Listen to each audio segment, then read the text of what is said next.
Alright guys, welcome back to our study of the Industrial Revolution. In this video, we're going to take a break from looking at factories and industrial thinkers and all that stuff, and we're going to focus on the arts and look at how art was affected by the Industrial Revolution and how it changed during that time period. So, let's get into the different art styles of the Industrial Revolution, and we're going to begin with a style known as Romanticism. And with Romanticism, with a name like that, you might expect it has something to do with love.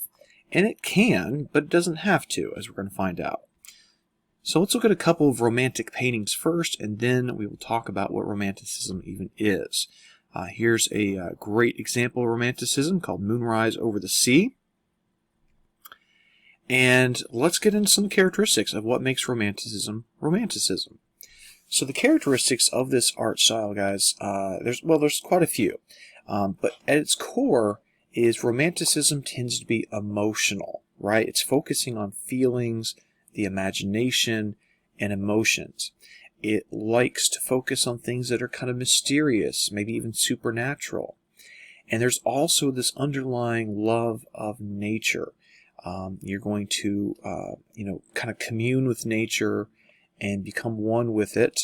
And so a lot of romantic paintings tend to be landscapes showing, just these, sunlight mountains or these lush green forests or something like that. Here's a great example of a romantic painting, guys, Wander Above the Sea of Fog. And this painting is full of emotions. What is going through this man's head? What is he feeling?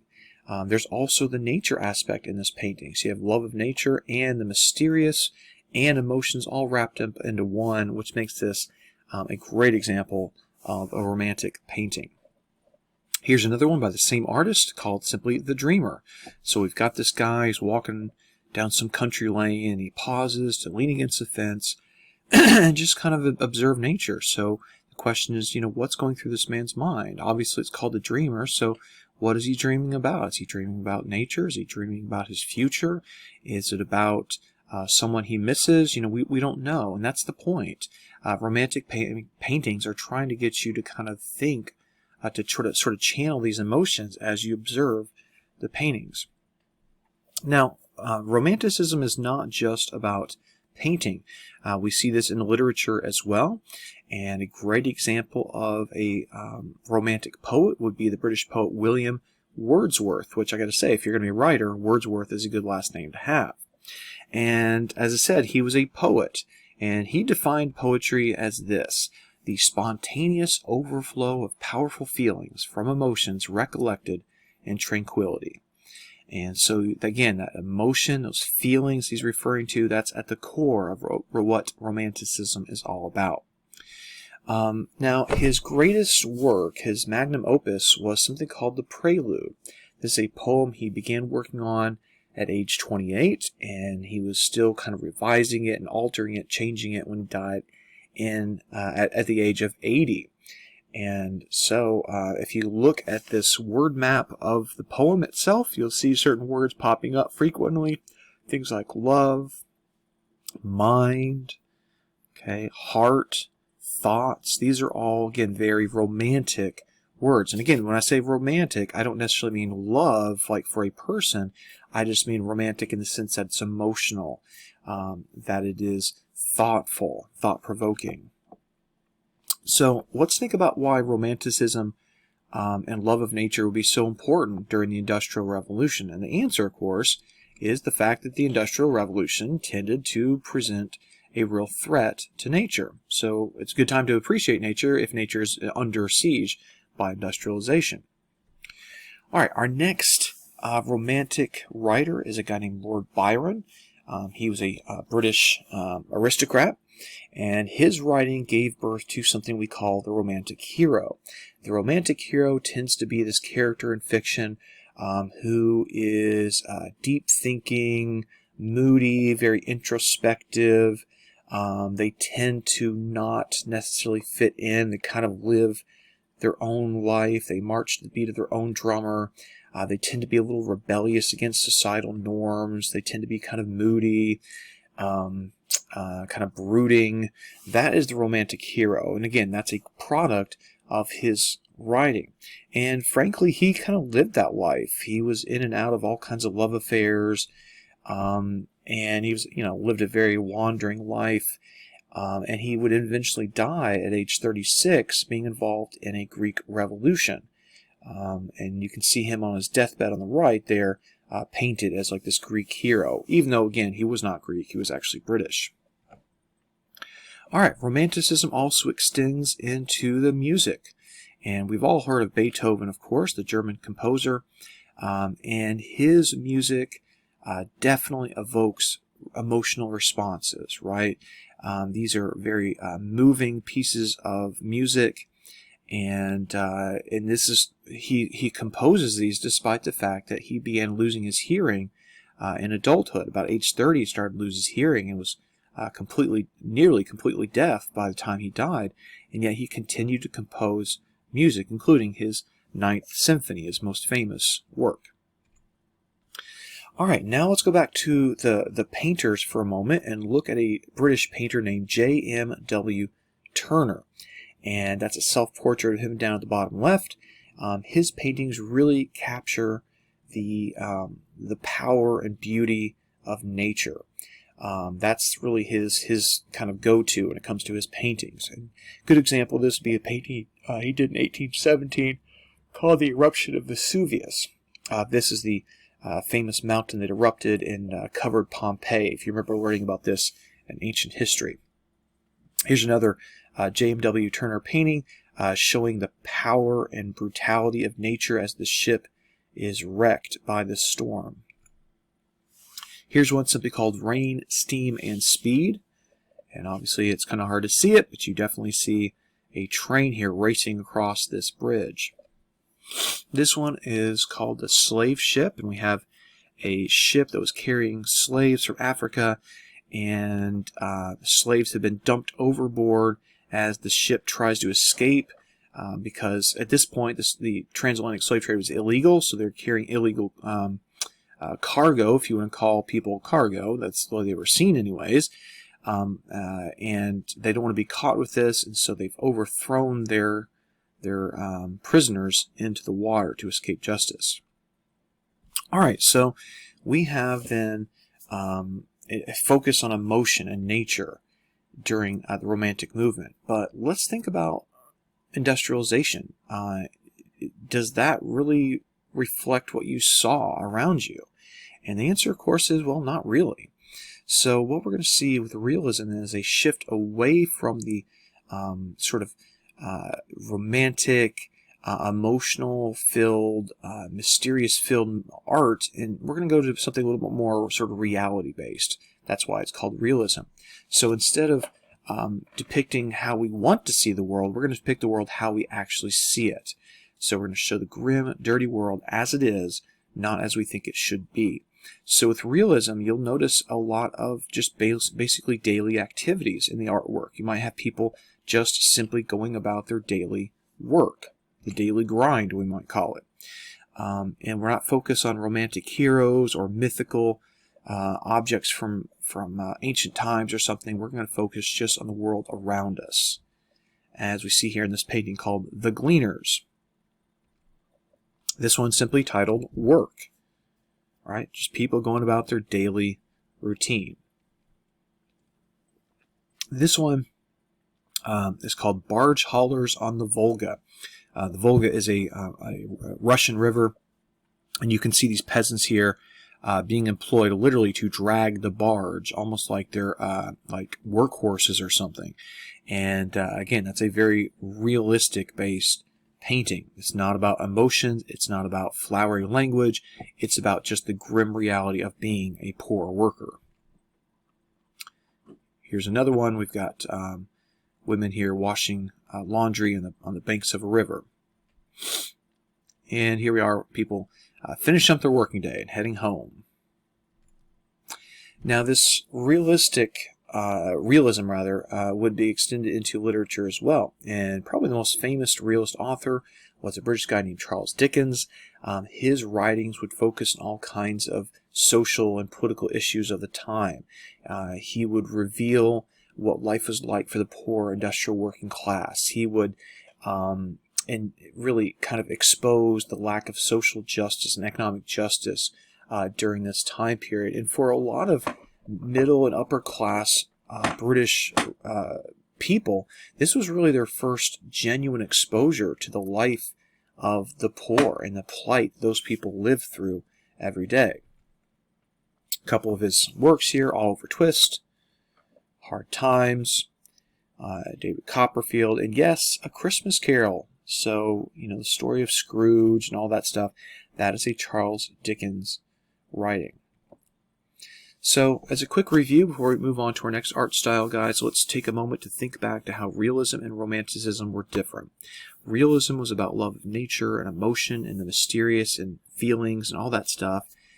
And realism is just basically, okay, let's look at the world around us and show how it is.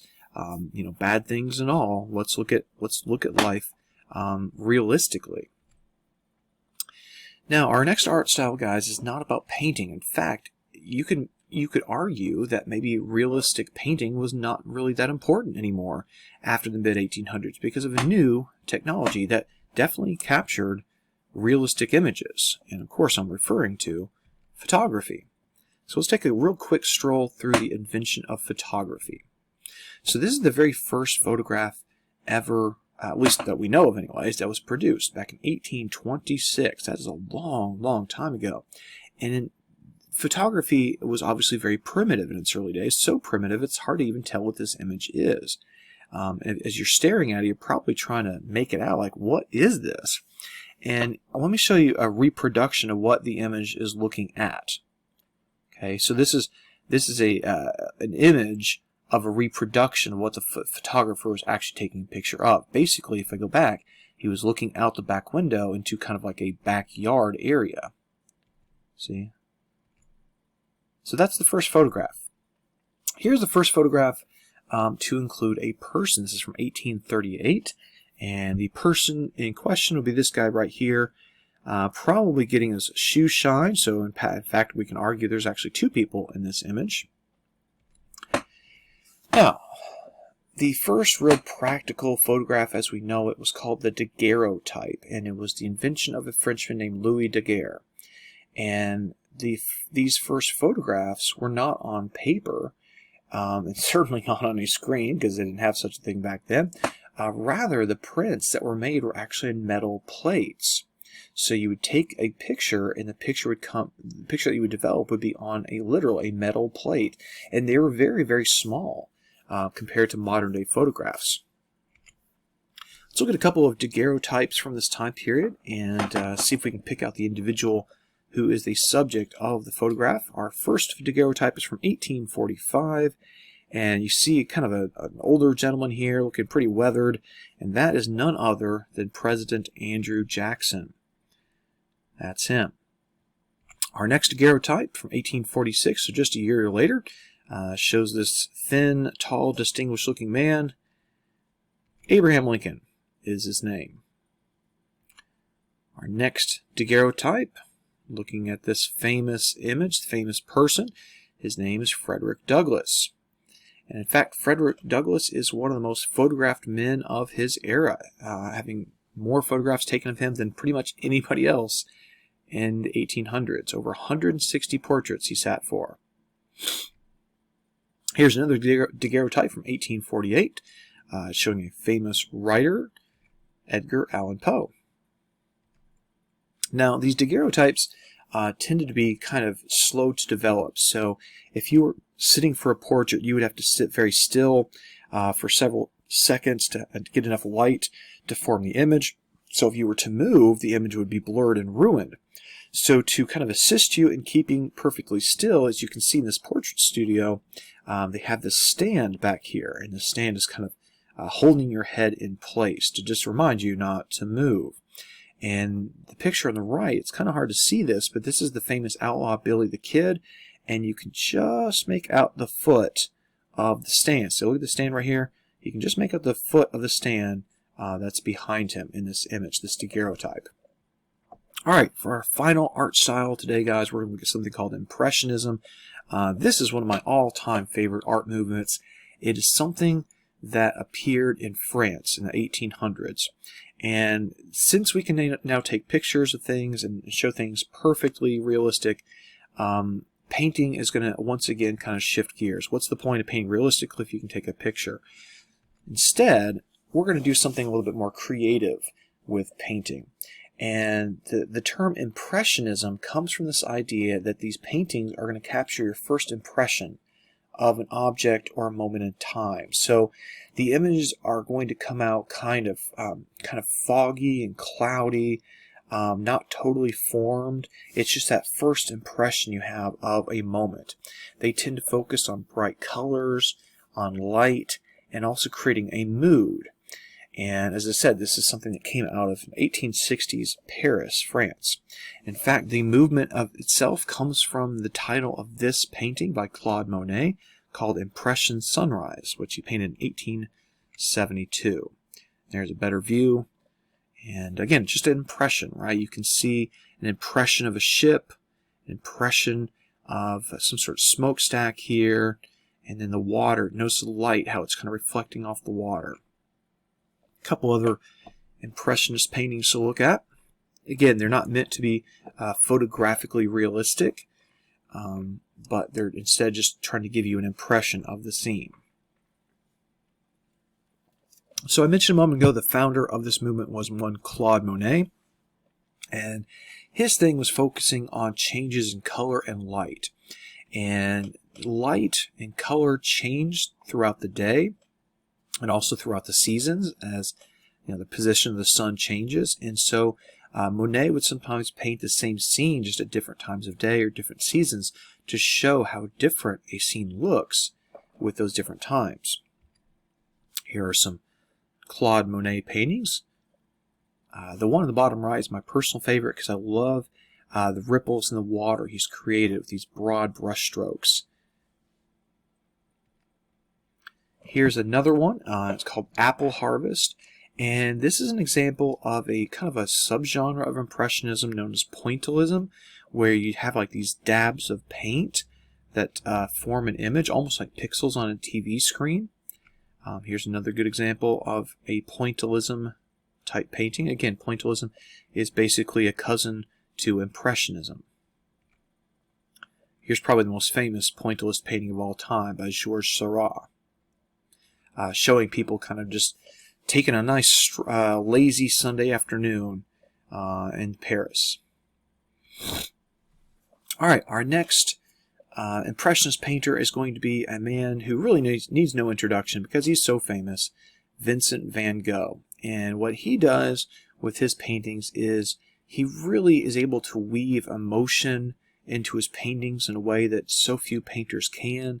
He also adds sort of a dreamlike quality to his paintings, and many of his paintings kind of reflect that inner turmoil that he himself suffered through. Van Gogh was famous, of course, for his mental health problems, his instability. This, of course, if you know the story behind this, he, in a fit of emotional despair, he actually severed part of his ear, and that's why his ear is bandaged. Here's a great example of that kind of dreamlike quality called The Night Cafe. Painted this in 1888. The Red Vineyard, same year, also by Van Gogh. This one from 2 years later called The Round of the Prisoners. And what this is depicting is in prisons at this time, a form of sort of like physical exercise is they would have prisoners, they would come out and they would march in a circle in silence. And they would just march and march and march in a circle. Here's one called The Sower, where he's sowing the seeds in the field. And I love this painting, guys. The sun is just so bright, so intense, so happy.